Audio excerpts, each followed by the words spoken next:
Good morning, नमस्कार, स्वागत है आपका स्टडी IQ यूट्यूब चैनल पर। मैं वासु। हमारी चल रही थी UPSI एग्ज़ाम के लिए मैथ्स की सीरीज। इस सीरीज़ के अंदर अब तक हमने कुल मिलाकर के 17 सेट्स को डिस्कस कर लिया है। आज हम डिस्कस करेंगे अपना सेट नंबर 18। तो ये मैथ्स के मोस्ट इम्पोर्टेंट क्वेश्चंस की सीरीज चल रही है, इनको आपको ध्यान से देखना है। इन सब की PDF के लिए और क्लासेस के लिंक के लिए आप ज्वाइन कर सकते हैं। वासु स्टडी IQ अपना टेलीग्राम का चैनल है, यहाँ पर आपको पुरानी क्लासेस के लिंक और PDF भी मिल जाएंगे। साथ ही हमारे स्मार्ट कोर्सेज आते हैं अलग अलग एग्ज़ाम्स के लिए। इनके लिए आपको क्या करना है, प्ले स्टोर पर जाएं और डाउनलोड करें हमारा स्टडी IQ ऐप। तो चलिए फिर स्टार्ट करते हैं आज का अपना सेशन। सबसे पहला सवाल आपके सामने है। टाइम है आपके पास इसको सोल्व करने के लिए 20 सेकेंड्स का। 20 सेकेंड का आपके पास टाइम है। जल्दी से आप इसे अटेम्प्ट करके बताएं कि इसका रिजल्ट क्या होगा। परम्यूटेशन का एक इजी कैटेगरी का ही आप इस सवाल को मान सकते हैं, बहुत ज़्यादा मुश्किल है नहीं।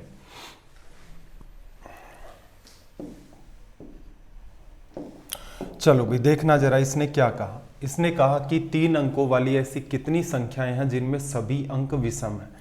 आपसे कह रहा है कि 3 डिजिट के आपके पास कितने नंबर हैं जिनके अंदर आप जो यूज कर रहे हो सारे के सारे डिजिट्स आपके क्या होने चाहिए, ओड होने चाहिए।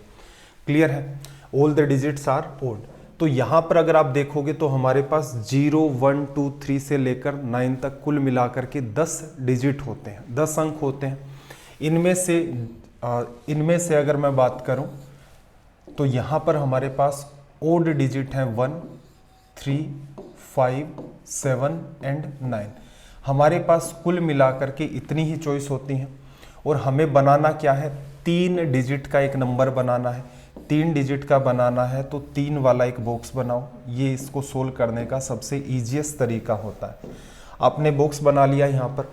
अब यहाँ पर क्या इसने ऐसा कहा कि आप डिजिट्स को रिपीट नहीं कर सकते, कंडीशन नहीं दे रखी है। तो इसका मतलब हम क्या कर सकते हैं, डिजिट्स को रिपीट भी कर सकते हैं। तो पहले बॉक्स में फिल करने के लिए हमारे पास कितनी चॉइस है, 5 चॉइस। दूसरे वाले में कितनी है, 5 चॉइस। और तीसरे वाले में ऐसे ही हमारे पास कुल मिलाकर के कितनी चॉइस है, 5। सबका मल्टीप्लाई कर दोगे तो हमारा रिजल्ट यहाँ से क्या निकल के आएगा, 125। क्लियर है। चलो यहीं से मैं एक सवाल और डील करवाता हूं आपसे। अगर मैं ये कहता कि इनका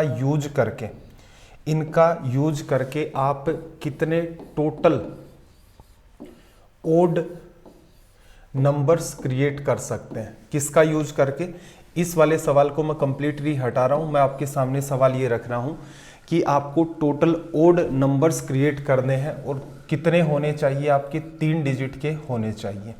किसका यूज करना, आपको 0 से लेकर 9 तक का यूज करना है। आपको अंक काम में लेने हैं 0 से लेकर 9 तक। 3 डिजिट के आप कितने ओड नंबर्स आप यहाँ पर क्रिएट कर सकते हैं। डील करने का तरीका क्या होता है, डील करने का तरीका बड़ा ही आसान होता है। 3 डिजिट का बनाना है तो 3 वाला बॉक्स रख लो। आपको क्या क्रिएट करने हैं, 3 डिजिट के ओड नंबर, विषम संख्याएं आपको क्रिएट करनी है। हमारे पास चॉइस क्या है, 0, 1, 2 से लेकर 9 तक।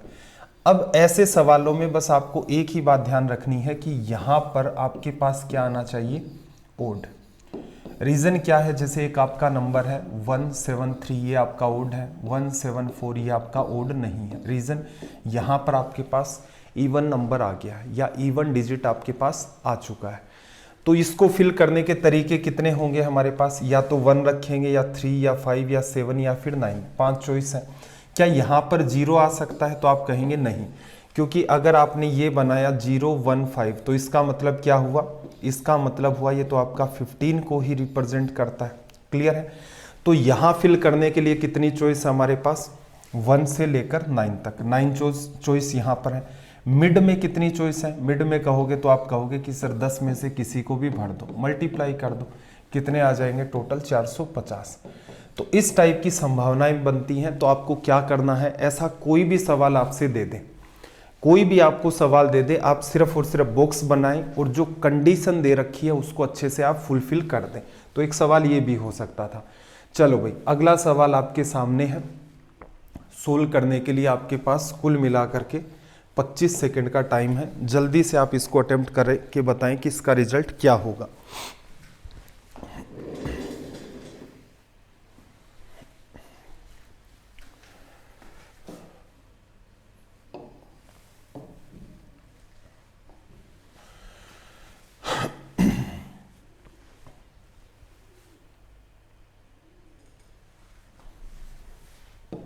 देखो, ध्यान से बात को अंडरस्टैंड करना। यहाँ पर क्या कहा, एक हॉस्टल या छात्रावास वास है, उसके अंदर प्रति कमरा किराए में 20% की वृद्धि की जाती है। 20% का मतलब क्या हो गया भाई आपका 1/5, कि अगर पहले एक बच्चे से 5 रुपए लेते थे तो अब 1 रुपया बढ़ा देंगे और एक बच्चे से कितने रुपए लेंगे, 6 रुपए। यदि छात्रावास में, यदि हॉस्टल में कमरों की संख्या 20 में भी 20% की वृद्धि कर दी जाती है। कहने का मतलब अगर आपके पास हॉस्टल में पहले कुल मिलाकर के 5 कमरे हुआ करते थे तो अब कितने हो गए हैं, 1 बढ़ के 6 हो गया। और छात्रावास सदैव भरा रहता है, इसका मतलब सारी की सारी सीटें आपकी फिल रहती हैं। तब कैश काउंटर में कुल संचयन में कितने प्रतिशत का बदलाव हुआ। तो सिंपल सी बात है भाई, टोटल जो आपका कैश का कलेक्शन आएगा वो क्या आएगा, आपके पास कमरे कितने हैं और आप एक कमरे का कितना चार्ज करते हैं। सिंपल सी बात है। तो यहां से अगर हम लोग इसको फाइंड करें तो पहले हम लोग मान लेते हैं 5 कमरे थे और एक कमरे से 5 रुपए का कलेक्शन होता था। अब की अगर हम लोग यहां पर बात करें तो आप कह सकते हैं कि अब कमरे कितने हो गए हैं भाई, 1 बढ़ा दिया 6 हो गए। एक बच्चे से पैसे कितने लेते थे पहले एक कमरे के, 5 रुपए, अब कितने लेने लग गए, 36 रुपए। तो कुल मिलाकर के पहले कलेक्शन 25 रुपए का था, अब 36 का हो गया। कितने का इंक्रीज हुआ, 11 का। 11 का इंक्रीज हुआ किस पर, 25 पर। प्रतिशत में बदलना है तो गुणा कर देंगे 100 से, तो रिजल्ट कितना आ जाएगा, 44% लिखा जा सकता है। ये हमारा रिजल्ट आ गया। एक काम की बात और सुनना, जब हमने परसेंटेज पढ़ा था तो मैंने आपको बताया था कि जब भी कभी एक आपका रिजल्ट निकलता हो, जब भी कभी आपका एक रिजल्ट निकलता है और वो रिजल्ट किससे निकलता है, 2 पर्टिकुलर अलग अलग बातों की मल्टीप्लाई से। जब भी आपका एक पर्टिकुलर रिजल्ट निकलता है, जैसे यहाँ पर टोटल क्या था, कैश का कलेक्शन, टोटल कैश कैसे निकला था भाई, कमरों की संख्या कितनी थी और एक कमरे से कितने रुपए लिए जाते थे। 2 चीज़ों का मल्टीप्लाई है। जैसे एरिया निकालते हो आप रेक्टेंगल का तो क्या लिखते हो, लेंथ इंटू में विड्थ, लंबाई गुणा चौड़ाई। वहाँ पर भी ये बात अप्लाई होती है।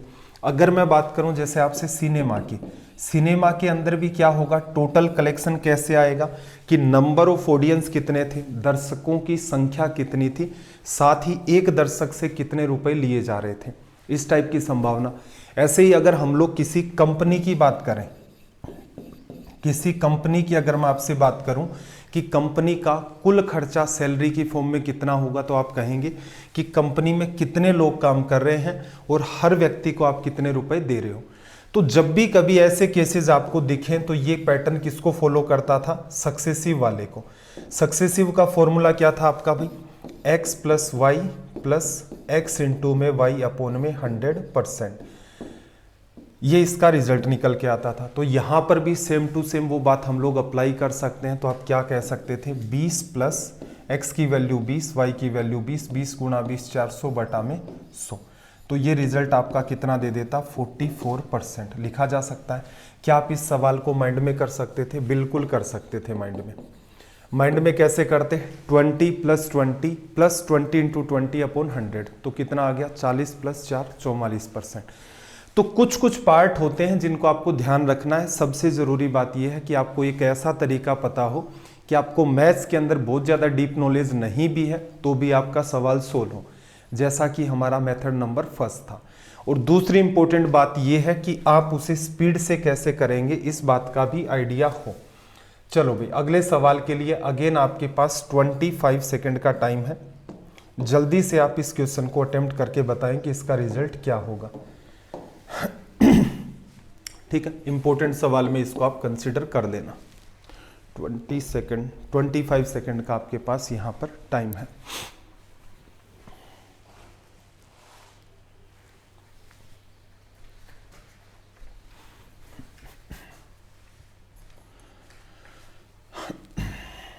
देखना भाई क्या कहा इसने यहां पर, लैंग्वेज को ध्यान से रीड करना कि एक डायग्राम दे रखा है, उसमें क्या कहा, AD इक्वल्स टू में A, जो कि आपको बता रखा है ACB का आंतरिक कोण, ACB एंगल AC और B का इंटीरियर एंगल बाइसेक्टर आपको बता रखा है, थीटा की वैल्यू आपसे पूछी गई है। तो इसको डील कैसे किया जाए, अब ये एक इम्पोर्टेंट सवाल है।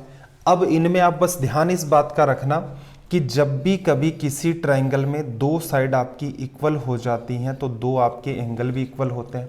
और स्पीड को थोड़ा सा फास्ट करने के लिए हम लोग एक पैटर्न और काम में ले लेते हैं कि दो इंटीरियर एंगल का सम तीसरे एक्सटीरियर एंगल के बराबर होता है।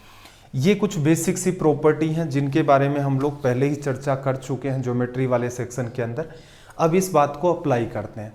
तो अगर मैं यहाँ पर आपसे कहूँ कि ये मेरा एंगल, जैसे मैंने अल्फा ले लिया, तो मेरा ये भी क्या होगा, अल्फा। रीज़न क्या है इसके पीछे का, रीज़न ये है कि इसने कहा था कि एंगल ACB का एंगल बाइसेक्टर कौन है, CD। एंगल बाइसेक्टर का सिंपल सा मतलब है एंगल के दो बराबर टुकड़े कर देता है। चलो अब यहाँ पर देखो, सम ऑफ टू इंटीरियर एंगल्स, दो इंटीरियर एंगल का सम तीसरे एक्सटीरियर के बराबर होगा। तो आप क्या कह देंगे, ये एंगल है 40 प्लस अल्फा। और इस ट्राइंगल में अगर ये 40 प्लस अल्फा है तो दूसरा भी आपका क्या हो जाएगा, 40 प्लस का अल्फा लिखा जा सकता है। ठीक है, अभी थोड़ा ध्यान से लिख लेना उसको, दो सेपरेट पार्ट है यहाँ पर, ये भी 40 प्लस अल्फा है और ये भी आपका 40 प्लस अल्फा है। अब जरा गौर से आप देखेंगे तो आप क्या कह सकते हैं कि एक तो एंगल हमारे पास ये निकल के आ चुका है, कितना है, 2 अल्फा। और इस एंगल की अगर मैं बात करूं, देखो इसको मैंने ले लिया है एक्स ना लेकर के, चलो इसको मैं आसान भाषा में लिख देता हूं। ये जो एंगल है ये हमारा कितना है, 180 डिग्री माइनस थीटा लिखा जा सकता है। अब जरा ट्राइंगल को कुछ इस टाइप से देखना, ये वाला जो ट्राइंगल आपका बन रहा है, यहाँ पर आपके पास एक एंगल है 180 डिग्री माइनस का थीटा। कौन से पॉइंट पर भाई, बी पॉइंट पर। और सी पॉइंट पर आपके पास ये जो एंगल है ये आपका क्या, अल्फा। इसको आगे बढ़ा दें, यहाँ पर आपको डी दिख रहा होगा। क्या आप ये नहीं कह सकते कि दो इंटीरियर एंगल का सम तीसरे एक्सटीरियर के बराबर होगा? तो आप कहेंगे कि ये angle 180 degree minus theta plus alpha होगा। दो इंटीरियर एंगल का सम कर दिया। और एक्चुअल में अगर आप इस एंगल को देखोगे तो ये एंगल आपका क्या है, 40 डिग्री प्लस का अल्फा, 40 डिग्री प्लस अल्फा। यहाँ से ये पार्ट आपका क्या हो जाएगा, कैंसिल आउट हो जाएगा। जब आप सोल्व करेंगे तो थीटा आपका राइट साइड में चला जाएगा, 180 में से 40 लेस कर दोगे तो इसका रिजल्ट क्या निकल के आएगा आपका, 140 डिग्री। अप्रोच नंबर 1 इस सवाल को सोल्व करने की। ठीक है भाई, चलो एक तो ये तरीका। दूसरा हमने क्या सीखा था कि भाई अगर आप अल्फा ही मान रहे हो तो बेटर क्या रहेगा कि आप कोई पर्टिकुलर वैल्यू मान ले। सवाल का लेवल इंपॉर्टेंट है बिल्कुल, यहाँ पर देखना। मैं क्या करता हूँ कि मैंने अल्फा ना मान करके इस एंगल को मैंने मान लिया 10 डिग्री, तो मुझे ये भी 10 डिग्री रखना होगा। और ये 40 और 10 कितना हो गया, 50। तो इधर वाला भी मेरा क्या हो जाएगा, 50। इधर वाला भी मेरा क्या हो जाएगा, 50 डिग्री। इस साइड वाला निकालोगे तो कितना आ जाएगा, 130 डिग्री। ट्राइंगल BDC के अंदर ये आपका 130 है, ये आपका 10 है, तो इधर क्या बचा, 40 डिग्री। और ये 40 हो गया तो ये रिजल्ट क्या हो गया, 140 डिग्री। क्लियर है? आपको क्या सिखाया गया था? आपको ये सिखाया गया था कि मानने को आप चीज़ें जैसे अमूमन ट्रिग्नोमेट्री में मानते हैं, अलजेब्रा के अंदर मानते हैं, सेम टू सेम वैसे ही आप चीज़ों को अपने यहाँ ज्योमेट्री में भी मान सकते हैं। ध्यान क्या रखना है। और इवन देखो, मानने को ऐसा है, ये जो आपका सेक्शन रहता है अर्थमेटिक का, उसमें भी आप संख्याओं को मान सकते हैं।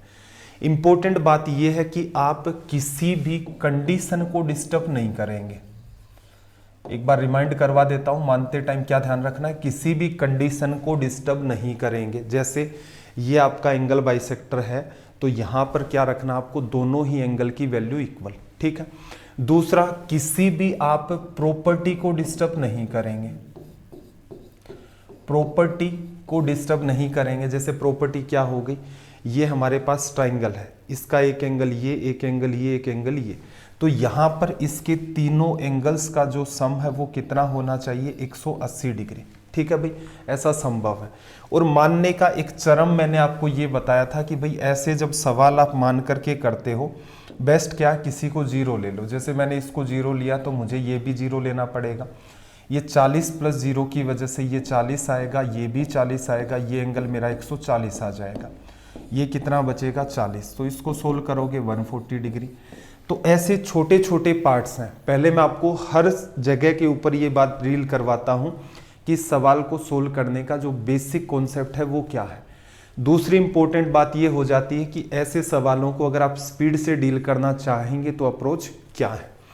उम्मीद है आपको ये बात समझ आ गई होगी। अगले क्वेश्चन की तरफ मूव करते हैं। एक ठीक सा सवाल है, 25 सेकंड का आपके पास यहाँ पर टाइम है। जल्दी से आप इसे डील करके बताएं कि इसका रिजल्ट क्या होगा।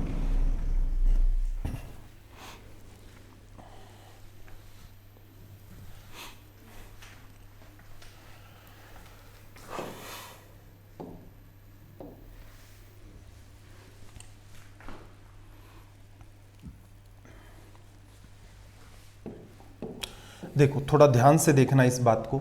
असल में ये बात अगर आप ऑब्जर्व करते हो तो मैं ये कह सकता हूँ, ये वाली बात मेरे पास क्या है, चलो यहीं लिख देता हूँ। ये मेरे पास पहला पार्ट ए है, माइनस बी है, और इसका क्या है, होल क्यूब।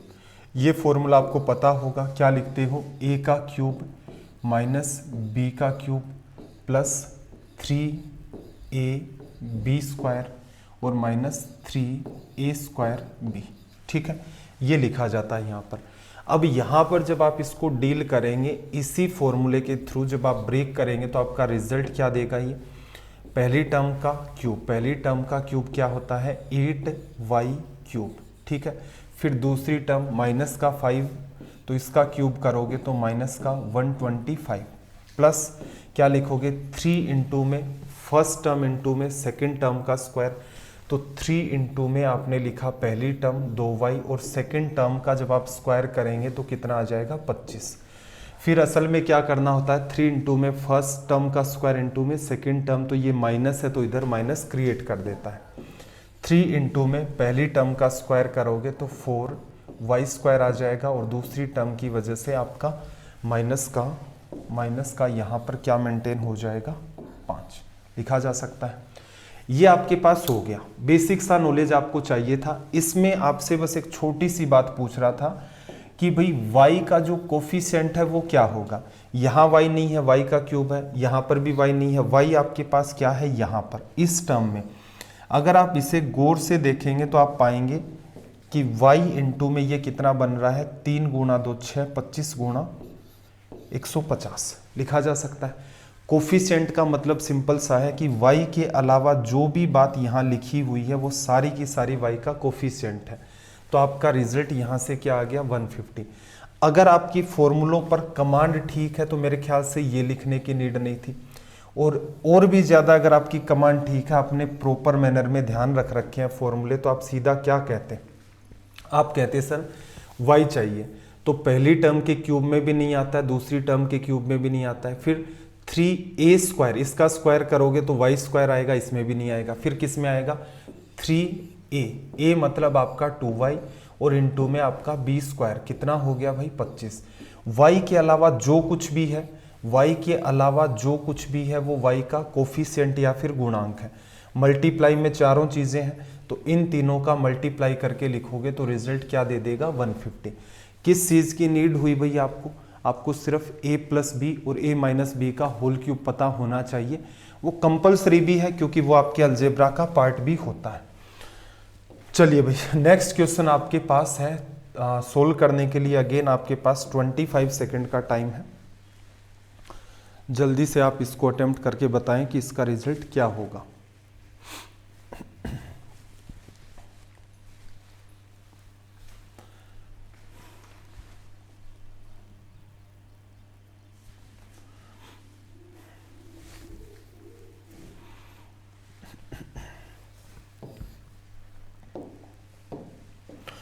देखो, इसने आपको यहां से क्या कहा कि जब दो समान धन इक्वल मनी है आपकी और डिपॉजिट करवाई जाती हैं कितने साल के लिए, 5 और 3 साल के लिए, रेट ऑफ इंटरेस्ट कितनी है 7%, दूसरे केस में कितनी है 9% हर साल के लिए, तो उनके साधारण ब्याज जो सिंपल इंटरेस्ट मिलेगा उसका डिफरेंस कितना है 475 रुपीज़। ठीक है, 16 अगर आप करोगे तो आपको किस बात का ध्यान रखना है भाई, देखो हमने जिस हिसाब से सिंपल इंटरेस्ट पढ़ा था तो हमने एक बात पढ़ी थी कि सिंपल इंटरेस्ट अगर आपको सिर्फ परसेंटेज में पता करना है तो आप टाइम को मल्टीप्लाई कर दो रेट ऑफ इंटरेस्ट से।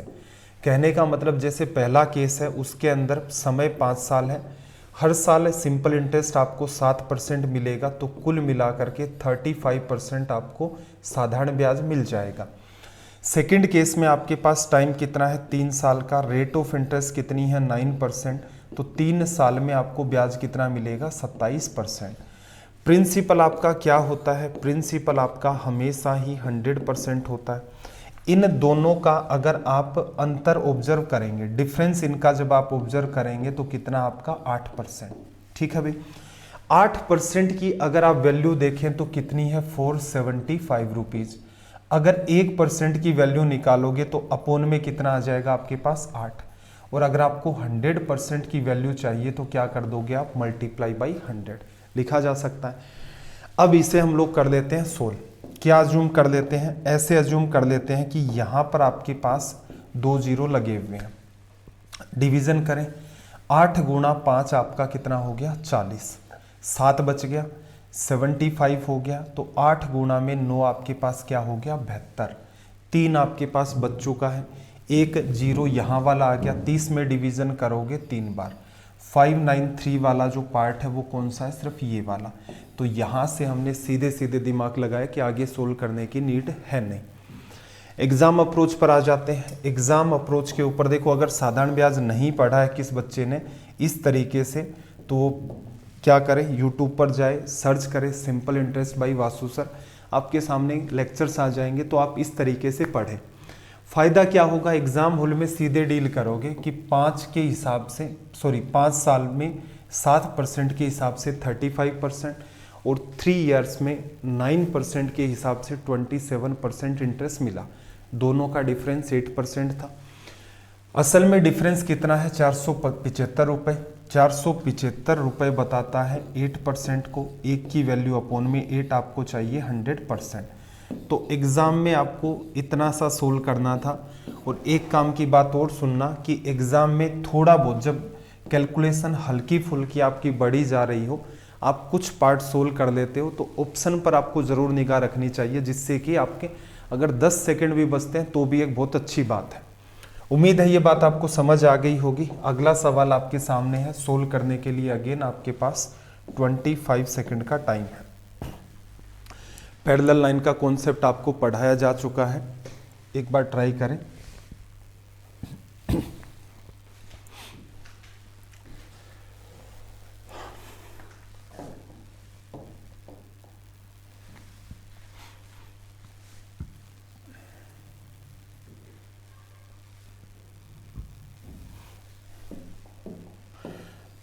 देखना भाई क्या कहा, दिए गए चित्र में ए बी सी डी के समांतर है, एंगल ए की वैल्यू आपको फाइंड करनी है। तो देखो, जब भी कभी आप पैरेलल लाइन के क्वेश्चंस डील करते हैं तो हमने कुछ मेथड पढ़ रखे हैं। मेथड नंबर 1 क्या होता है, या तो आप किसी पर्टिकुलर साइड की जो लेंथ उसको आप क्या कर दो इंक्रीज कर दो, एक तो मेथड ये होता है। दूसरा मेथड हमने ये पढ़ रखा है कि आप किसी पर्टिकुलर पॉइंट से एक नई पैरेलल लाइन ड्रॉ कर दो, एक नई पैरेलल लाइन ड्रॉ कर दो। 2 ही मेथड होते हैं, हालांकि दोनों की नीड भी नहीं पड़ती है, एक से ही आपका काम चल जाता है। तो इस क्वेश्चन को सोल्व करने के लिए अगर मैं इस अप्रोच को फॉलो करूं, किसी साइड की लेंथ इंक्रीज करूं, जैसे इसकी इंक्रीज कर दें या इसकी कर दें, तो इससे तो कोई फायदा ही नहीं होगा, डायग्राम में और लंबा चल जाएगा। ये वाली जैसे मेरे पास साइड है, इसको मैं बढ़ा लेता हूँ, बढ़ा लिया मैंने यहाँ तक। अब आपने एक बात पढ़ी थी कि जब भी कभी इस टाइप का सिनेरियो बैठता है कि 2 पैरेलल लाइन को तीसरी लाइन कट करती है, तो आप कह देते हैं कि ये एंगल अगर थीटा है तो इसका अल्टरनेट एंगल क्या हो जाएगा आपका थीटा। अगर ये आपका थीटा है तो इसका एकांतर कोण भी थीटा होगा। तो ऐसे ही यहाँ पर 2 पैरेलल लाइन को तीसरी ने कट किया, अगर ये एंगल आपका 55 है तो ये भी आपका क्या होगा 55 डिग्री। अब आप कह सकते हो कि 2 इंटीरियर एंगल का सम आपके तीसरे एक्सटीरियर के बराबर होता है। दोनों का सम करोगे 80 और ये 8 5 13 कितना हो जाएगा 93 डिग्री लिखा जा सकता है। ये हमारा आ गया कंक्लूजन यहाँ से। क्लियर। दूसरा मेथड क्या था यहाँ पर इन क्वेश्चंस को सोल्व करने का? दूसरा मेथड सीखना, गौर से देखना जरा, कि जब भी कभी पैरेलल लाइन के क्वेश्चंस हैं, अगर आपको कोई पर्टिकुलर पॉइंट ऐसा दिख रहा है जहां से आप नई पैरेलल लाइन ड्रॉ कर सकते हैं, नई समांतर रेखा, तो आप ड्रॉ करें। दो पैरेलल लाइन ये हैं, इस पॉइंट से आप नई पैरेलल लाइन ड्रॉ कर सकते हैं, ये मैंने यहां से ड्रॉ कर दी। अब एंगल कैसे निकालोगे? तो देखना जरा, जब भी कभी दो पैरेलल लाइंस को तीसरी लाइन कट करती है तो आपके जो अल्टरनेट एंगल्स होते हैं वो इक्वल होते हैं। तो ये 55 है तो ये भी 55। ऐसे ही दो पैरेलल लाइन को जब तीसरी लाइन इंटरसेक्ट करेगी तो अल्टरनेट एंगल्स जो हैं आपके वो क्या हो जाएंगे? इक्वल। 38 है तो ये भी 38।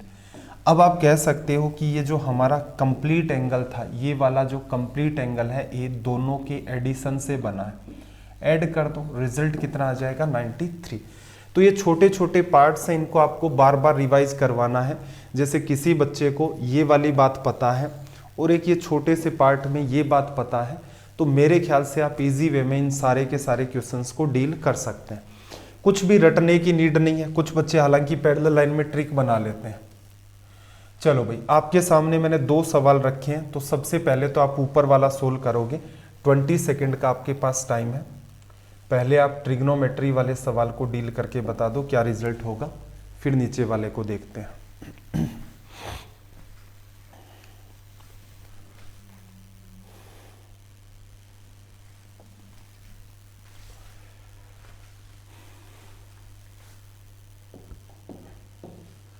देखो, ट्रिग्नोमेट्री वाले सवाल के लिए एक स्पेसिफिक मैं आपको बात बताऊं कि ये पैटर्न कौन सा होता है आपका, स्पेशली देखा जाए कि a प्लस बी का सम अगर आपके पास 90 डिग्री है तो उस केस में आप कह सकते हो कि साइन a इक्वल्स टू में आपका क्या हो जाएगा यहाँ से? कोस b।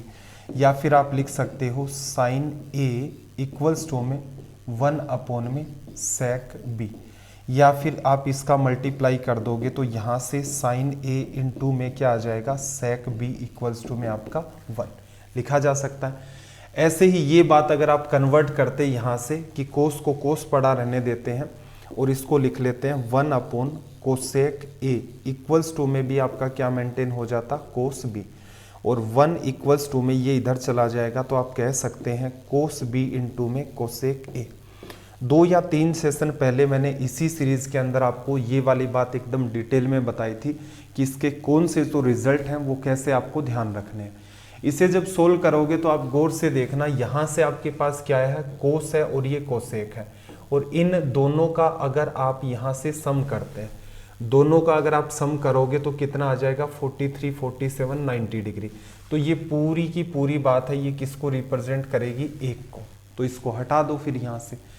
ऐसे ही अगर आप गौर से देखेंगे तो जो पहला आपका पार्ट है यहाँ पर, एक मिनट, पहला जो पार्ट है साइन स्क्वायर 64, हमने अभी अभी क्या देखा था कि भाई अगर आपके पास साइन 26 है, साइन 26 है तो क्या आप इसको कोस के अंदर नहीं कन्वर्ट कर सकते?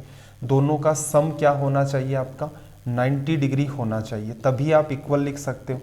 तो आप दिमाग लगाते कि भाई 90 में से अगर इसको लेस कर देंगे तो यहाँ कितना आ जाएगा? 64 डिग्री। तो इसकी जगह मैं क्या लिखूँ? कोस 64 डिग्री। पहले से ही कोस 64 डिग्री है तो इसको स्क्वायर डाल दो। और आपने एक सिंपल सी बात पढ़ रखी है कि भाई sine square theta plus cos square theta का रिजल्ट क्या होगा? 1। कब? जब दोनों में एक ही एंगल है। तो यहाँ भी 64 है, यहाँ भी 64 है। तो आप यहाँ से इजी वे में कह सकते हैं कि ये जो वैल्यू है ये कंप्लीट क्या बनेगी आपकी? 1। तो 1 ये बनी, 2 ये बनी, तो पूरे का सम क्या हो गया? 3 लिखा जा सकता है। अब देखो, कुछ कुछ बच्चों के मन में अजीब टाइप के डाउट आने स्टार्ट होते हैं कि सर ये बात तो समझ ही नहीं आई। तो इसके लिए आपको टाइम निकालना पड़ेगा। भाई सर्च करो trigonometry by Vasu sir, video मिलेंगे, उनको ध्यान से देखो। रीज़न ये होता है, कभी भी आप ये एक्सपेक्ट ना करें कि जब आपकी सीरीज चल रही है इंपॉर्टेंट क्वेश्चंस की तो सर एक ही सवाल के अंदर आप पूरी ट्रिग्नोमेट्री करवा दो, एक ही में ज्योमेट्री करवा दो। ऐसा संभव नहीं होगा। मेहनत आपको करनी पड़ेगी। तरीका हम लोग बता ही रहे हैं आपको कि भाई कैसे कैसे आप कर सकते हो। अगर जिस बच्चे की सारी प्रॉपर्टी क्लियर है, ध्यान से मेरी बात को सुनना, जिसने ये सारी की सारी प्रॉपर्टी पर काम कर रखा वो कैसे डील करेगा कि भाई कोस और कोसेक का पैटर्न है, सम 90 है, ये खत्म। इसको आप कन्वर्ट करोगे साइन 26 को, ये कोस स्क्वायर 64 टोटल बन गया, ये पूरी की पूरी वैल्यू 1 बन गई। तो 1 और 2 आपका रिजल्ट क्या आ गया, 3 आ गया। लिखा जा सकता है। तो बड़ी आसानी से आप इसको डील कर सकते हैं, कुछ भी नहीं करना था। नीचे वाले सवाल के लिए अगेन आपके पास 25 सेकंड का टाइम है, जल्दी से आप मुझे डील करके बताएं कि ये रिजल्ट क्या देगा।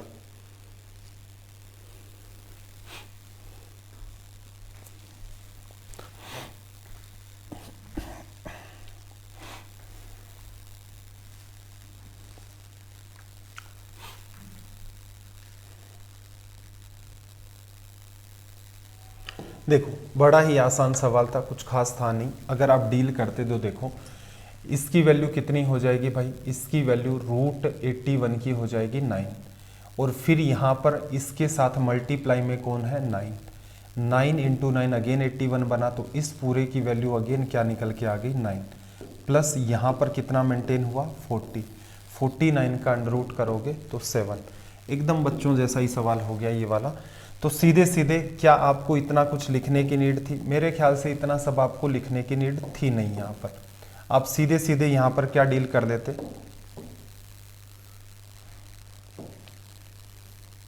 देखो चलो कोई बात नहीं, इधर देखो 9, 9 का स्क्वायर, फिर 9 बन गया 49 प्लस 9 49 हो गया, तो आपका अंडर कर दोगे, रिजल्ट क्या आ जाएगा 7। चलिए भी एक सवाल आपके सामने देखना जरा। 20 सेकंड का आपके पास टाइम है, डील करके बताओ कि क्या रिजल्ट होगा।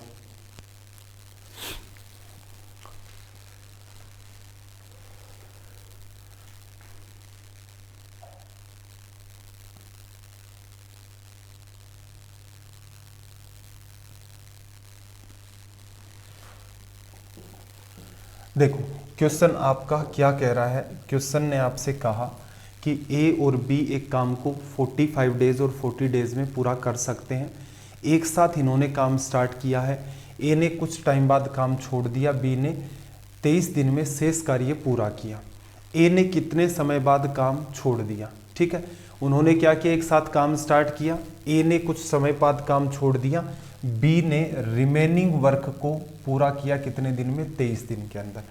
अब ए ने कितने टाइम बाद छोड़ा, तो यहाँ सबसे पहले हम लोग क्या करते हैं, ये निकालते हैं टोटल वर्क, फिर निकालते हैं इफिशियंसी। देखना जरा, ए और बी आपके पास यहाँ पर दो लोग हैं, ए काम को करता है 45 डेज में, बी करता है 40 डेज में। दोनों का अगर आप एलसीएम लोगे तो यहाँ से गौर करना, 5 और 5 तो इसके पास है ही, दोनों के पास, इसके पास 9 बचेगा, 8 बचेगा, कॉमन कुछ भी नहीं है, तो 8 × 9 72 हो जाएगा, और उसको 5 से करोगे तो एलसीएम कितना आ गया आपके पास 360। ये भी एक आसान सी टास्क है इसको निकालना। यहाँ जब आप डिवीज़न करोगे तो 45 का 90 में कितनी बार जाता है, 2 बार, 360 में कितना जाएगा भाई 8 बार। यहाँ से जब आप इसको सोल्व करेंगे तो 360/40 कितना आ जाएगा 9। हम काम को कुछ ऐसा मान लेते हैं, इस हिसाब से मान लेते हैं कि हमें 360 लड्डू खिलवाने हैं, किसको, ए और बी को। कंडीशन एग्जामिनर ने दे रखी है। ए की जो इफिशियंसी है वो कितनी है, 8 है। ए की जो काम करने की दक्षता है वो कितनी है, 8, और बी की जो काम करने की इफिशियंसी है यहाँ पर वो कितनी है, 9। अब देखना, उन्होंने एक साथ काम स्टार्ट किया, मैं मान लेता हूँ उन्होंने टी दिन तक काम किया। टी दिन तक काम कितना किया भाई, ए हर रोज 8 लड्डू खाता था, बी 9 खाता था, दोनों मिलकर के हर रोज 17 लड्डू खा रहे थे। ठीक है, अब इसके बाद क्या हुआ, इसके बाद ऐसा सीन बैठा कि ए कुछ समय के बाद काम छोड़ करके चला गया। अब काम कौन करेगा, बी करेगा। बी ने काम कितने दिन तक किया, 23 दिन तक। बी हर रोज क्या करता है, 9 लड्डू खा लेता है, गुणा में 9, 23 दिन में बचे हुए लड्डू खा लिए। लड्डू थे कितने हमारे पास, 360। सोल्व करोगे यहाँ से, 23 गुणा में 9, 9 3 27, 18 19 20, 207 लड्डू खा लिए। तो आप इधर देखना, 207 360 में से अगर आप लेस करोगे तो आपके पास कितना बचेगा, यहाँ पर भी रिजल्ट 153 लड्डू खाए हैं दोनों ने मिलकर, अपोन में कर दोगे 7। कितनी बार डिवीज़न हो गया भाई, यहाँ पर 9 टाइम्स आपका डिवीज़न हो गया। तो आप यहाँ से क्या कह सकते हैं कि ए ने टी दिन तक, क्योंकि ए और बी दोनों ही टी दिन तक यहाँ पर काम कर रहे थे, तो ए ने कुल मिलाकर के टी टाइम मतलब 9 डेज के अंदर 9 डेज तक यहाँ पर काम किया है। क्लियर है। इसका जो डायरेक्ट मेथड है, क्या आप उससे डील कर पा रहे हैं? कमेंट करके ज़रूर बताना, क्योंकि टाइम एंड वर्क पर भी हमने अच्छा खासा काम कर रखा है। चलो भाई, अगला सवाल देखना क्या कहा। 25 सेकंड का आपके पास यहाँ पर टाइम है, डील करके बताओ। 25 सेकंड लगना नहीं चाहिए, बस प्रयास ये करना है कि आप इसे वर्बली कर दे जाओ, बिना लिखे इस सवाल को कर दे जाओ।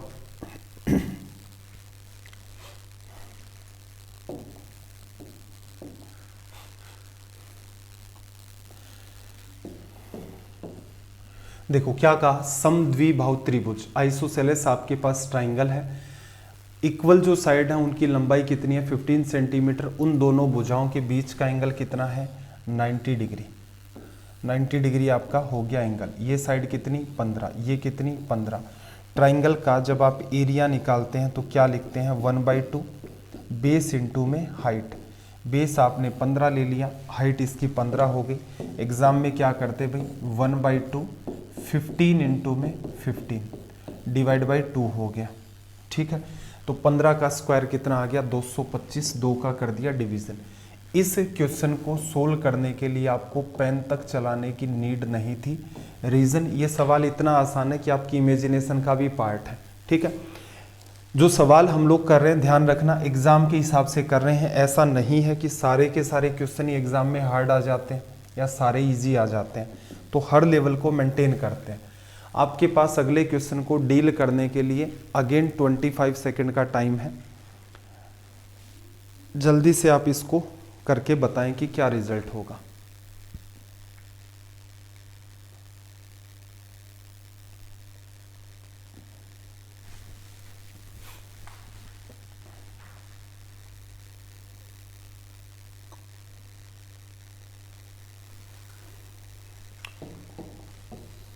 देखो इसने आपको यहां पर क्या कहा, इसने कहा कि समान धारिता क्षमता की 2 बोतलें संतरे के रस ऑरेंज जूस से क्रमशः 35% और 1/3% तक भरी है।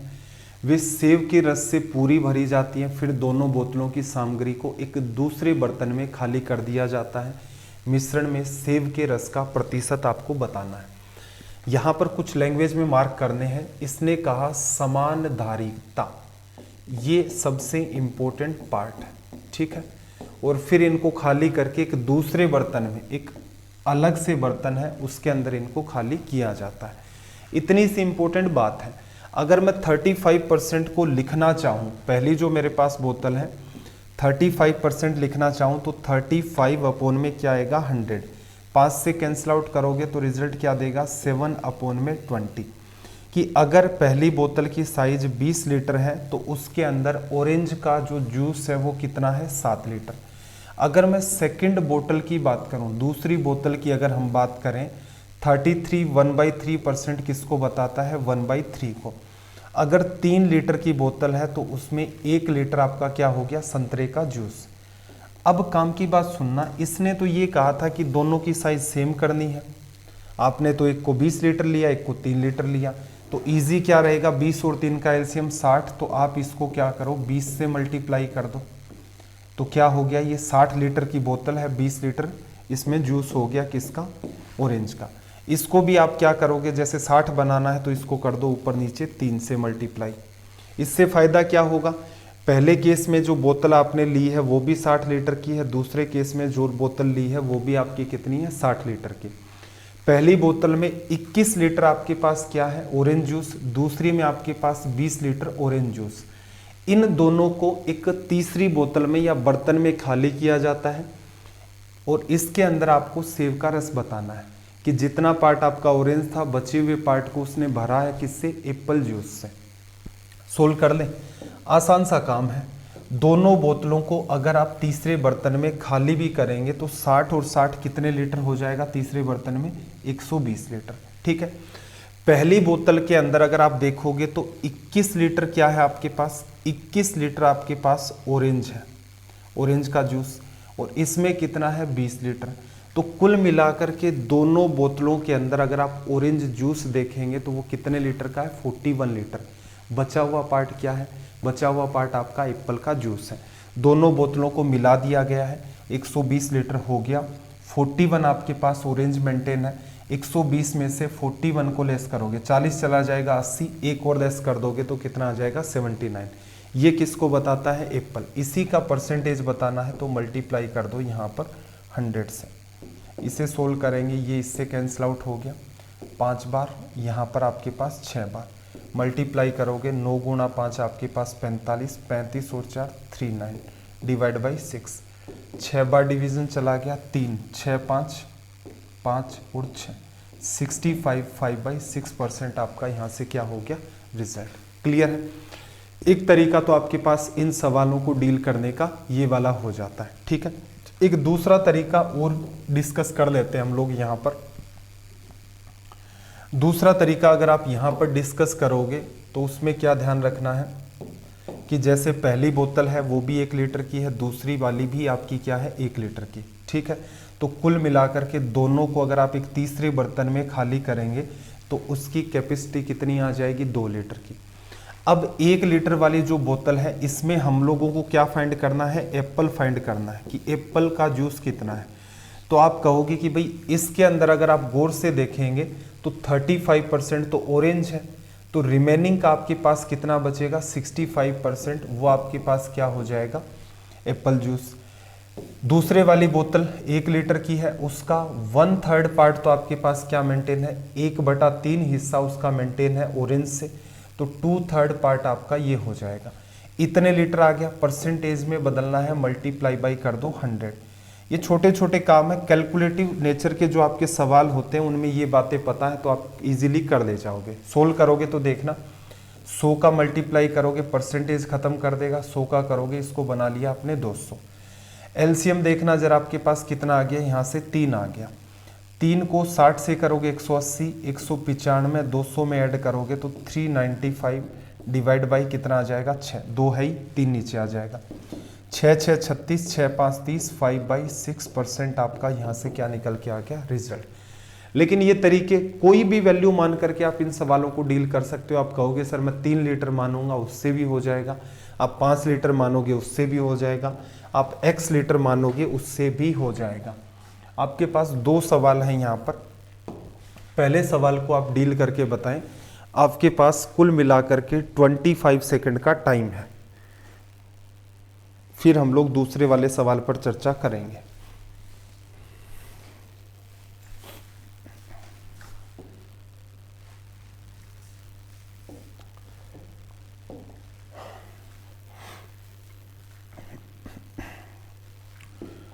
देखो भाई ध्यान से समझना बात को, क्या कहा कि x की वैल्यू ये दे रखी है आपसे, x² + 1/x² की वैल्यू पूछी है। सबसे बेस्ट वे तो ये होता है कि जब भी कभी आपके पास x + 1/x की वैल्यू a गिवन होती है तो आप यहाँ से सीधे सीधे x² + 1/x² की वैल्यू निकाल सकते हैं, a² - 2 ये लिखा जा सकता है। चलो यहाँ से आपके पास x की वैल्यू ये है तो 1/x की जब आप वैल्यू निकालेंगे तो 1 में क्या आ जाएगा, 5 - 2√6। ऊपर नीचे आप मल्टीप्लाई करोगे 5 + 2√6 का। नीचे वाले पार्ट में रेशनलाइजेशन अच्छे से सीखा हमने कि कैसे किया जाता है। तो नीचे क्या बनेगा, 5 का स्क्वायर 25, 2√6 का स्क्वायर 24, अंतर 1 आ गया। तो मैं यहाँ से आसानी से ये बात कह सकता हूँ कि मेरा जो 1/x है वो ये निकल के आएगा। अब हम लोग क्या कर लेते हैं, x और 1/x को ऐड कर देते हैं। दोनों को जब आप ऐड करेंगे तो इसमें ये पार्ट नेगेटिव है, इसमें ये पॉजिटिव है, कट गया और बचा क्या, 5 और 5 = 10। और यहाँ से जब आप जाओगे x² + 1/x² पर तो वो पैटर्न हमने सीख ही लिया था, 10 का स्क्वायर - 2 रिजल्ट क्या दे देगा आपका, 98। क्या ये सवाल वर्बली किया जा सकता है? तो मेरे साथ आप बात को समझना। ये हमने 7 पैटर्न में पढ़ रखा था, चलो ठीक है, ये हमने यहाँ सोल्व करके देखा है। और ये हमारा क्या है, रेशनलाइजेशन का पार्ट, परिमेयकरण कैसे किया जाता है। एग्जाम में आपने सवाल को देखा, आपने देखा कि भाई ये है, स्क्वायर करोगे मतलब रेशनलाइज करोगे तो पहली टर्म का स्क्वायर माइनस दूसरी टर्म का स्क्वायर क्या आ जाएगा, 1 आ जाएगा। तो 1/x की वैल्यू 5 प्लस 2√6 दोनों को ऐड कर दोगे 10 आ गया। x प्लस 1/x की वैल्यू आपके पास कितनी आ गई है 10। स्क्वायर में आपको जाना है तो क्या करोगे 10 का स्क्वायर -2, तो सीधे सीधे आप वर्बली इसको हिट मार सकते थे कि रिजल्ट क्या आएगा 98। 20 सेकंड का टाइम आपके पास इस पर्टिकुलर क्वेश्चन को और सोल्व करके बताएं कि इसका रिजल्ट क्या होगा।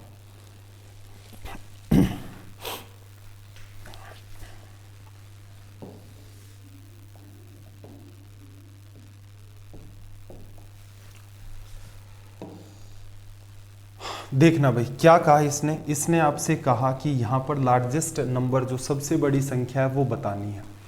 बेस 2 3 4 5 से तो कोई आइडिया नहीं लग रहा है, तो कुछ ऐसा पैटर्न क्रिएट कर लें कि जैसे आपको ये कह दे कि a की पावर 10 है, या a की पावर, जैसे मैं आपको ये कहूँ, एक एग्जाम्पल लेकर हम बात को समझते हैं।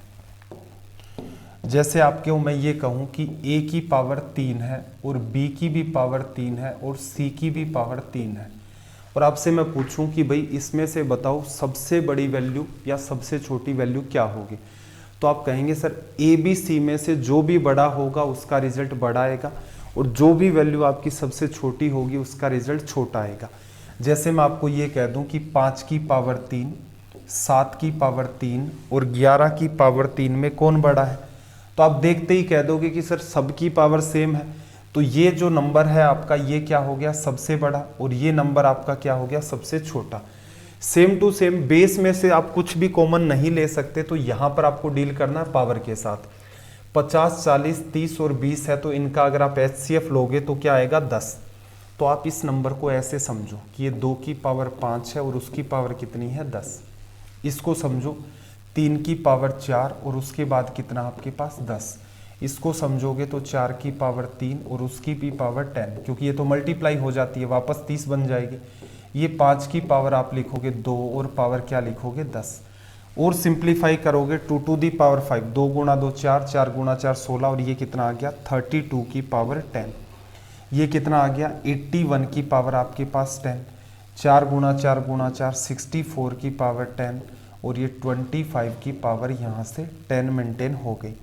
हमसे एग्जामिनर कह रहा है कि इनमें सबसे बड़ी वैल्यू बतानी है, तो जायज़ सी बात है सबकी पावर सेम है, तो आप कहोगे जो नंबर बड़ा है अपने आप में उसी का रिजल्ट बड़ा होगा, तो यहाँ से 3 की पावर 40 आ जाएगा। अब आपने कॉन्सेप्ट को समझ लिया है कि इनको डील कैसे किया जाएगा, तो हमेशा ही ये वाले सवाल ऐसे ही डील किए जाते हैं। एग्जाम में आपको कुछ सुधार करने हैं। सुधार किस टाइप के होंगे भाई, आपने देखा 10 10 10 तो सबका ही मेंटेन होगा, तो 2 की पावर 5 अंदर आ जाएगा, सोल्व करोगे 2 × 2 4, 2 × 2 4 16, ये आ गया 32 32 पावर 10। 3 की पावर 4 को सोल्व करोगे 3 गुणा 3 9, 9 गुणा 9 81, यहाँ से 4 की पावर 3 64, 5 का स्क्वायर 25, सबकी पावर 10 मेंटेन है, तो सबसे बड़ा नंबर आपका ये हो गया। तो ये रिजल्ट अगर आपसे पूछ लेता कि सबसे छोटी वैल्यू कौन सी है, तो आप कहते कि ये वाली वैल्यू जो आपकी क्या हो जाएगी यहाँ पर मिनिमम।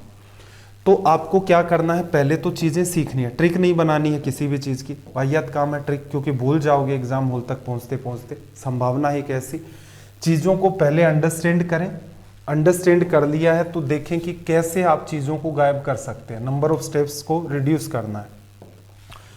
25 सेकंड का आपके पास अगेन यहाँ पर टाइम है, एक बार के लिए आप मुझे डील करके बता दें कि इसका रिजल्ट क्या होगा।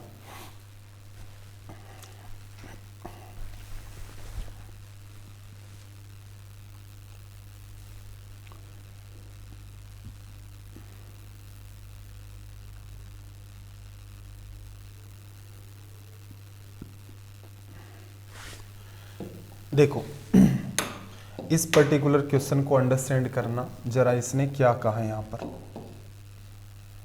इसने आपसे ये कहा कि अमित ने साधारण ब्याज पर 25,000 रुपये उधार लिए, भोला ने चक्रवृद्धि ब्याज पर समान राशि उधार ली। 2 साल के एंड में भोला को अमित की तुलना में 160 रुपये अधिक ब्याज देना पड़ा, प्रति वर्ष ब्याज की दर क्या है। देखो इनमें से एक आदमी अगर P रुपये उधार लेता है तो उसे पहले साल ब्याज देना पड़ेगा X रुपये, दूसरे साल X रुपये। अमित क्या करता है, अगर मैं बात करता हूँ अमित की, तो अमित को तो पैसा इस हिसाब से पे करना है कि उसने 25,000 रुपये उधार ले लिए हैं, 25,000। पहले साल इसका प्रिंसिपल का आर परसेंट उसे पे करना होगा। लेकिन भोला क्या करता है, कंपाउंड इंटरेस्ट पर उधार लेता है। तो भोला को क्या करना होगा, भोला को यहाँ पर पहले साल x रुपए देने हैं, दूसरे साल x तो देने ही देने हैं, साथ ही में उसे क्या है, इस पर भी ब्याज देना पड़ेगा। जैसे आप क्या करते हो कि प्रिंसिपल का r% पहले साल का ब्याज है, वैसे ही पहले साल का भी r% निकालोगे तो ये आ जाएगा कंपाउंड इंटरेस्ट, ब्याज पर ब्याज, तीनों चीज़ों को ऐड कर दोगे।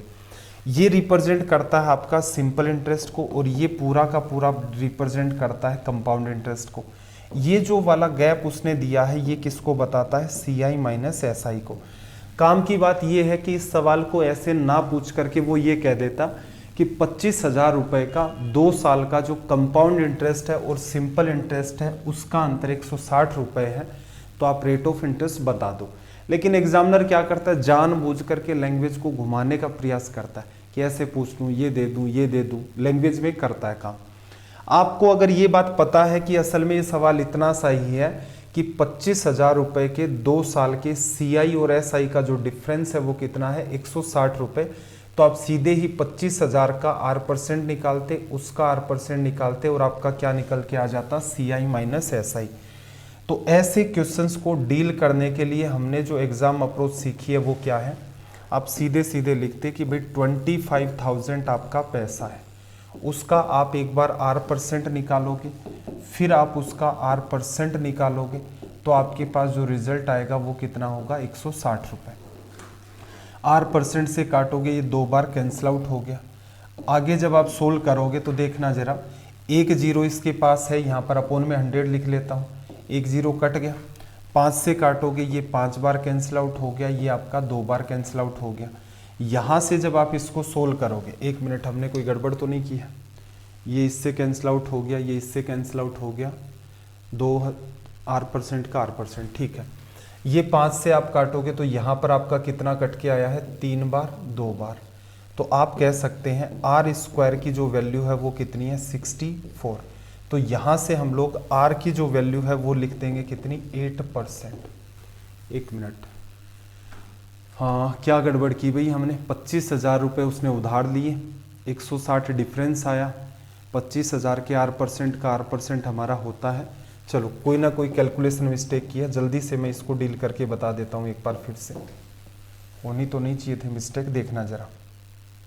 चलो यहाँ से लिख लेता हूँ, 25,000 रुपये हैं हमारे, उसका r% हम लोग लिखेंगे r/100, उसका भी r% हम लोग लिखेंगे r/100, और इक्वल्स टू में 160 रुपये, ये इसको रिप्रेजेंट करेगा। जब आप इसको सोल्व करेंगे तो 2 0 से 2 0, 50 से काटोगे 5 बार, 50 से काटोगे 2 बार, ये लिखा जाएगा। और इससे जब आप सोल्व करोगे तो यहाँ पर ये आ जाएगा 32। तो r² की वैल्यू कितनी आ जाएगी आपके पास, 32। r की वैल्यू आपकी जो है यहाँ पर वो निकल के आ जाएगी कितनी, 32 से ये कितना निकल के आ गया, 64। r की वैल्यू हमारे पास यहाँ कितनी आ जाएगी, 8%। ठीक है भाई, ऑप्शन में नहीं है 8%, फिर से वही समस्या आ रही है। क्रॉस चेक अगर आप करोगे भी तो 25 गुणा में 8 करोगे, 25 गुणा में 8 करोगे, 2000 का 8%। ठीक है भाई, देख लेना फिर कुछ ना कुछ पार्ट अगर मैंने रीडिंग में भी मिस किया है तो हमारी r तो 8 ही आनी थी यहाँ पर। ओके, ये ऑप्शन की तरफ ध्यान नहीं गया। ठीक है भाई, तो ये मत सोचना कि टीचर को कैसे क्यों नहीं दिखाई दे रहा था। हो जाता है ऐसा कि जब 50-60 सवाल करवा लेते हैं तो एक संभावना बनती है कि किसी क्वेश्चन में बात पकड़ में नहीं आई। ठीक है, 8% रिजल्ट हो गया, इजीली हो सकता है। चलो भाई, अगले क्वेश्चन के लिए आपके पास अगेन 20 सेकंड का टाइम है, डील करके बता दो जल्दी से रिजल्ट क्या होगा।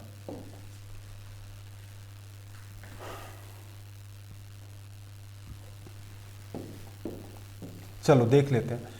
अमित ने 50 किलोमीटर की दूरी 9 घंटे में तय की, 5 किलोमीटर प्रति घंटा की चाल से आंशिक दूरी पैदल और 10 किलोमीटर प्रति घंटा की चाल से उसने आंशिक दूरी साइकिल से तय की। साइकिल द्वारा उसने कितनी दूरी तय की, तो मैं ये मान लेता हूँ जब वो साइकिल से चलता है तो उसे टाइम लगता है t। डिस्टेंस क्या होगा, स्पीड इनटू में टाइम। जब वो साइकिल से चलता है तो उसकी स्पीड 10 है, तो t घंटे वो 10 से चला, बचा हुआ टाइम कितना, टोटल 9 घंटे है, टी लग चुके हैं 9 - टी, इतने घंटे ये चला पैदल और कुल मिलाकर के दूरी कितनी तय हो गई, 50 किलोमीटर। तो एक मेथड तो डील करने का आपका ये है, 10T में से 5T चला गया, 5T बचा, यहाँ से 9 × 5 45 लेस करोगे तो 5 बचेगा, टी की वैल्यू कितनी आ गई, 1 घंटा। उसने आपसे क्या कहा है, उसने कहा भाई साइकिल से कितना चला, तो आप कह दोगे कि साइकिल से वो चलता है डिस्टेंस 1 घंटे 10 की स्पीड से, तो आप कह सकते हो 10 किलोमीटर। ये रिजल्ट आ गया। एक दूसरा आपका होता है कि कोई बेस वैल्यू के हिसाब से आप इसको कर दें, बेस वैल्यू कॉन्सेप्ट से आप इसको डील कर दें, या फिर जो जूनियर वैल्यू है उसको टारगेट करके डील कर दें। क्या कर लेते हैं कि भाई वो पैदल चलता है तो 5 की स्पीड है, और जब वो साइकिल से चलेगा तो 5 की स्पीड तो मेंटेन है ही, प्लस 5 भी है क्योंकि 10 से चल रहा है ना, तो पैदल में 5 की स्पीड मेंटेन है और साइकिल से 5 + 5 की, तो जितने भी वो घंटे चले उसमें 5 की स्पीड तो मेंटेन है ही, तो 9 घंटे में 5 के हिसाब से इसका मतलब 45 किलोमीटर तो वो जाएगा ही जाएगा साइकिल और पैदल से। ये 5 किलोमीटर एक्स्ट्रा कहाँ से उठा लाए फिर हम, 5 किलोमीटर एक्स्ट्रा, इसका मतलब वो जब साइकिल से चलेगा तो हर घंटे 5 किलोमीटर एक्स्ट्रा चलेगा, तो दूरी कितनी तय करनी थी, 50, 45 कर ली, तो इसका मतलब 1 घंटा यहाँ से निकल के आ गया। तो 1 घंटे वो साइकिल से चलता है, साइकिल की ओरिजिनल स्पीड 10 है, 10 × 1 आपका 10 किलोमीटर आ जाएगा। इस पर हम लोग कई बार चर्चा कर चुके हैं कि जब तक आप इस कॉन्सेप्ट को डिटेल में नहीं समझेंगे तो समस्या आएगी। तो बेटर क्या रहेगा, जो भी आपको सेशन पढ़ा रखे हैं उनको देखें अच्छे से और फिर कंक्लूजन पर पहुंचे। चलो भाई, अगला सवाल आपके सामने एक हाइट एंड डिस्टेंस का है, 25 सेकंड का टाइम है। आप एक बार के लिए इसको डील करके मुझे बता दें कि क्या रिजल्ट होगा।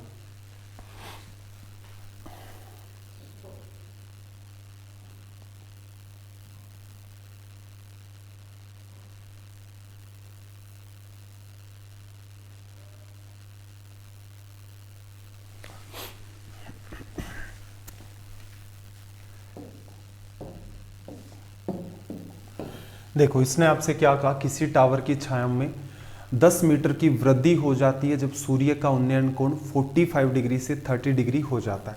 बात को समझना, जैसे ये आपके पास टावर है, यहाँ सूर्य चमक रहा था और एंगल कितना बना हुआ था, 45 डिग्री, तो इस हिसाब से एंगल बन रहा था 45 डिग्री जब सूर्य आपका यहाँ चमक रहा था कहीं। अब इसने क्या कहा कि इसको थोड़ा सा चेंज कर देते हैं, सूर्य कहीं आपका यहाँ चमक रहा था इस टाइप से, तो सूर्य की रेज आ रही थी इधर और 45 बना रही थी। अब उन्नयन कोण 45 से 30 डिग्री हो जाता है, सूर्य क्या करता है, थोड़ा सा नीचे चमकना स्टार्ट हो जाता है यहाँ पर। अब रेज आएंगी कुछ इस हिसाब से, और अब जो छांव बनेगी वो कितने डिग्री बनाएगी, यहाँ पर 30 डिग्री। ठीक है भाई, इसे सोल्व करके बताना है। टावर की पहले इतनी छांव थी, अब ये जो छांव है ये एक्स्ट्रा बन गई है। इसमें क्या सिखाया था, ये वैल्यू 1 1 और ये आपकी √3 - 1। √3 - 1 जो है वो एक्चुअल में देखा जाए 10 मीटर को रिप्रेजेंट करता है। 1 मीटर की एक की वैल्यू अगर आपको निकालनी है तो क्या लिखोगे, 10 √3 - 1।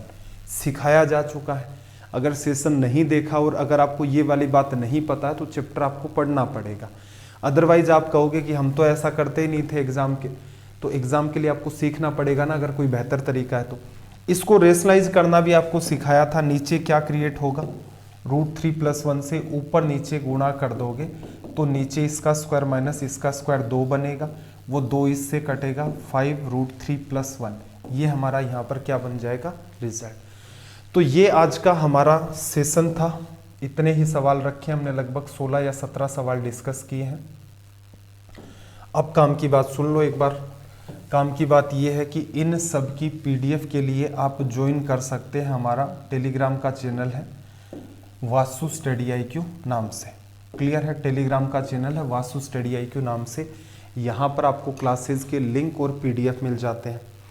अगर आपका कोई डाउट है एग्जाम रिलेटेड तो आप इस डाउट ग्रुप को, Vasu study IQ doubt group है, इस पर भी जुड़ सकते हैं। अगले सेशन में हम डिस्कस करेंगे क्लास नंबर अपनी 19। हमारे स्मार्ट कोर्सेज आते हैं। स्मार्ट कोर्सेज से अगर आप पढ़ना चाहते हैं तो इसके लिए आपको करना क्या है, प्ले स्टोर पर जाएं, सर्च करें स्टडी IQ ऐप को डाउनलोड करके अपने मोबाइल में इंस्टॉल करें और फिर उसको ओपन करेंगे तो आपको अलग अलग टाइप के कोर्सेज मिल जाएंगे, तो आप इनको यहाँ पर भी ज्वाइन कर सकते हैं। तो चलिए फिर, उम्मीद है आपको सेशन अच्छा लगा होगा। आपके अगर कोई सुझाव हैं तो कमेंट करके ज़रूर बताया करें। सेशन कैसे लगते हैं एटलीस्ट आप ये बात भी कमेंट करके ज़रूर बताएं। आपका दिन रात सब मंगलमय हो। मिलते हैं अगली क्लास में। जय हिंद, जय भारत।